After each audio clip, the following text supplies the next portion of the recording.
if it was me back in America or something, like a few hundred years back, I want someone to actually fight for my rights, not just to sit back and be like, you know, it's my choice, so it's not that big a deal. You have to take responsibility, you know, to be the change you want to see in the world. I film the stories of people from all walks of life to help us see the world through each other's eyes. I'm the one-man film crew and storyteller, Lance Latchman, and this is Cuecard.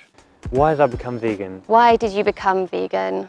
Why did you become a vegan? It's an interesting question, like, am I a vegan? Why did you become vegan? For the animals. Animal rights just is in my nature anyway, but the environmental impact is of huge importance to me now.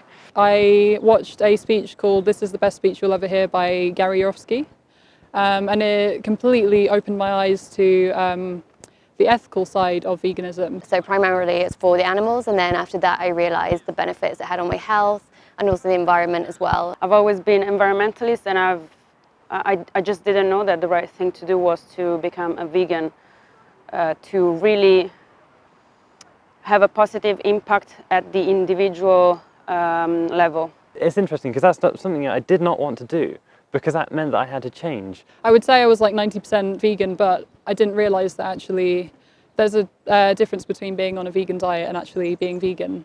Initially, it was for an animal rights perspective, and then I found that my health was much better. I actually had really high cholesterol before. I thought I was healthy, but I had really high cholesterol. And everyone just said it was hereditary because my dad had really high cholesterol. And within about a month of being vegan, I did a blood test and it was like super healthy. Basically, my hometown is an animal testing lab, Covance, and activists had put like posters around my town of showing images, quite graphic images of animals being tested on, like mostly primates. And I found that really shocking, and then I started telling my parents to stop buying certain products like fairy washing up liquid and Unilever products, because I didn't want them to be buying products that had been tested on animals. The industry doesn't tell you about it.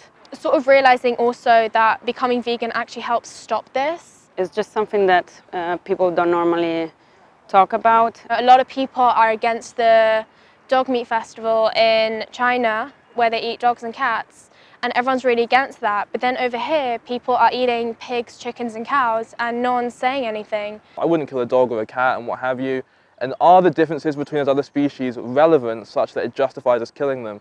And there really isn't a very good reason. It's just an arbitrary distinction that we've made on the basis that one's considered a pet, one's considered a farm animal. Just because we can do stuff to them, we can exploit them and we can turn them into food, that doesn't make it right. There's a whole kind of set of consequences that we can have an impact over as consumers.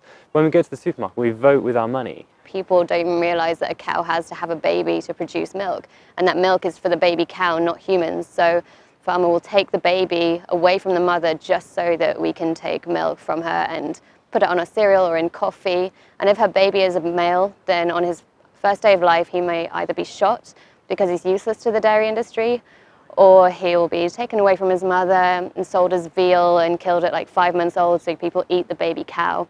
I thought, why didn't I know about this? And if her baby is a female, she'll be taken away from the mother within 3 days and become a dairy cow like her mother and be impregnated over and over again throughout her maybe 5 years of existence until she is what they call spent, and then she'll be sent off to a slaughterhouse. I was thinking in a very self-centered way, in the sense of, I want to eat this food because it tastes nice, and it's because of how I was taught from my parents.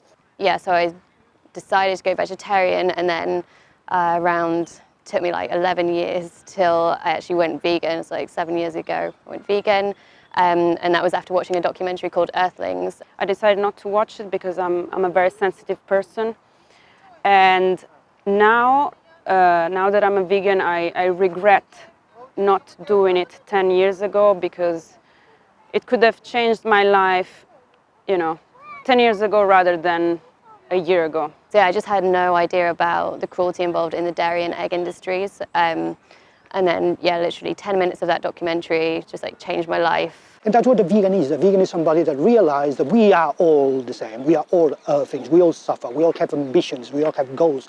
We all have obstacles in our lives to overcome.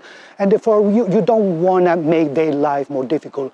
If you're just thinking about going vegan, that's a really easy way to start, just by buying products that are not tested on animals or contain animal products. When I realized how similar they all are to us, much more than people think, I realized there's something fundamentally wrong here. I would have to be okay with loving some animals and inflicting pain, suffering, insanity, and ultimately death on others. Can they feel pain? Can they suffer? And if they can, and if they want to keep their own life as well, what right do we have to take their lives from them, to treat them as property, to use them as property? It's a rather eerie idea, I think, that we own other living creatures. They're here with us, they're not here for us. And fundamentally, that is a moral argument or a principle that I could not bring myself to be on board with. And so I felt forced, I felt morally compelled to align my actions with my morals.